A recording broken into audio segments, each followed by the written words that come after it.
Hello everyone, आज हम बात करेंगे रिवर्स रेपो रेट के बारे में। Reverse repo rate basically rate होता है और एक मॉनेटरी पॉलिसी टूल होता है जो कि central bank time to time use करती है to influence the interest rates, ठीक है, और to regulate the liquidity in the economy और to control the money supply in the economy. अब रिवर्स रेपो रेट होता क्या है कि जो रेट होता है at which the central bank borrows money from commercial bank, कि कोई शॉर्ट पीरियड के लिए कॉमर्शियल बैंक से सेंट्रल बैंक ने कुछ पैसे उधार ले लिए, ठीक है, उस रेट को हम रिवर्स रेपो रेट कहते हैं। अब इस रिवर्स रेपो रेट से हम मनी सप्लाई और सेंट्रल बैंक मनी सप्लाई को कैसे कंट्रोल करती है या लिक्विडिटी को कैसे रेगुलेट करती है वो देखते हैं। सो इंक्रीजिंग रिवर्स रेपो रेट, ठीक है। अब सेंट्रल बैंक ने एक सिचुएशन समझते हैं, कॉमर्शियल बैंक क्या कर रही है, बहुत ज़्यादा मनी लोन दे रही है लोगों को, उससे क्या हो रहा है, मनी सप्लाई बढ़ती जा रही है। तो सेंट्रल बैंक ने ये देखा, सेंट्रल बैंक ने क्या किया, उसने रेपो रेट बढ़ा दिया, ठीक है, और कॉमर्शियल बैंक से मनी बोरो कर लिया। अब कॉमर्शियल बैंक से सेंट्रल बैंक ने पैसे ले लिए तो कॉमर्शियल बैंक के पास पैसे कम हो गए, जाहिर सी बात है।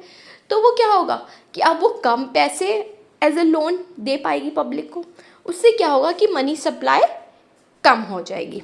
अब डिक्रीजिंग रिवर्स रेपो रेट, कि जब क्या हुआ कि मार्केट में मनी सप्लाई कम है, अब मनी सप्लाई को बढ़ाना है, तो उसने क्या किया, जो रेपो रेट था उसको कम कर दिया कि कॉमर्शियल बैंक से पैसे तो बोलेगी पर वो कम रेट पे देगी। मीन्स कॉमर्शियल बैंक के पास ज़्यादा पैसे रहेंगे, ज़्यादा पैसे होंगे तो वो ज़्यादा जनरल पब्लिक को दे पाएंगे। अब इससे क्या होता है, इसका इफेक्ट क्या क्या होता है, एक तो लिक्विडिटी इफेक्ट होती है, ठीक, then economic activity, then interest rates, ये सब चीज़ें इफेक्ट होती है रिवर्स रेपो रेट से। इसका मेन पर्पस होता है एब्जॉर्ब एक्सेस लिक्विडिटी की। अगर मार्केट में बहुत ज़्यादा लिक्विडिटी होगी, बहुत ज़्यादा पैसे हो गए हैं, ठीक है, तो उसको एब्जॉर्ब करने के लिए कि क्या किया, हाई रेट पे सेंट्रल बैंक ने कॉमर्शियल बैंक से पैसे ले लिए। Then influence interest rate and maintain financial stability. तो इन सब चीज़ों के लिए central bank reverse repo rate को यूज़ करती है।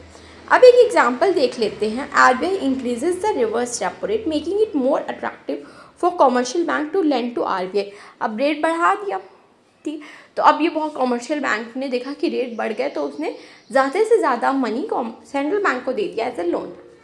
तो उससे क्या हो गया, उसके पास मनी कम हो गया, मनी कम हो गया मीन्स जाहिर सी बात है कि वो कम money as a loan general public को देगी। I hope this topic is clear to you. Thank you and do subscribe.